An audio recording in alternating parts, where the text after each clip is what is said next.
Welcome back to the show. नाजरीन, हम बात कर रहे थे पाकिस्तान की मौजूदा सूरत हाल पे, आसिफ अली जरदारी साहब की गिरफ्तारी और अपोजिशन के हवाले से। मीर इकराम साहब और खालिद साहब मेरे साथ मौजूद है। मीर साहब, आपसे गुफ्तगू का सिलसिला मुनक़ता हुआ था, वहीं से गुफ्तगू का सिलसिला जोड़ेंगे।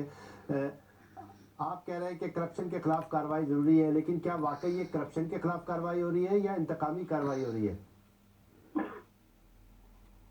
पर मुझे नहीं लगता कि ये कोई इंतकामी कार्रवाई हो रही है। जिस तरह नजर आ रहा है, यकीनन ये करप्शन के खिलाफ ही जो है कार्रवाई है। अब अगर उसमें क्योंकि शवाहिद मौजूद है, उसका पूरा प्रोसीजर चलता आ रहा है, उसमें काफी कुछ मांगा अदालत ने इनसे, जिसमें ये नाकाम रहे अक्सर अपनी उन चीजों के शवाहिद देने में। तो ये बेसिकली करप्शन के खिलाफ कार्रवाई है, इसमें तो कोई शक शुबा नहीं है। अब उसको सियासी रंग देना और सियासी तौर पर चंद शख्सियात, ये कि नहीं सारे सियासतदान थोड़ी पकड़े गए, या पूरा एक सियासतदानों का सबका कोई जलूस थोड़ी है गिरफ्तार हुआ।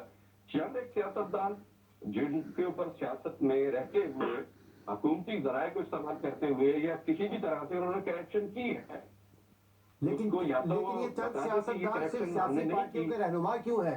बाकी लोग जो है वो भी तो इसमें रहे हैं, ब्यूरोक्रेट्स भी तो रहे। सिर्फ सियासी पार्टियों के वो भी जो मेन सियासी पार्टी, सिर्फ उनके आला तरीन सरबराह क्यों है?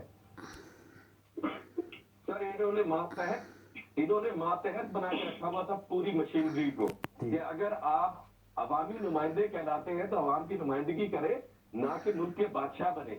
ये बराए नाम जो जमहूरी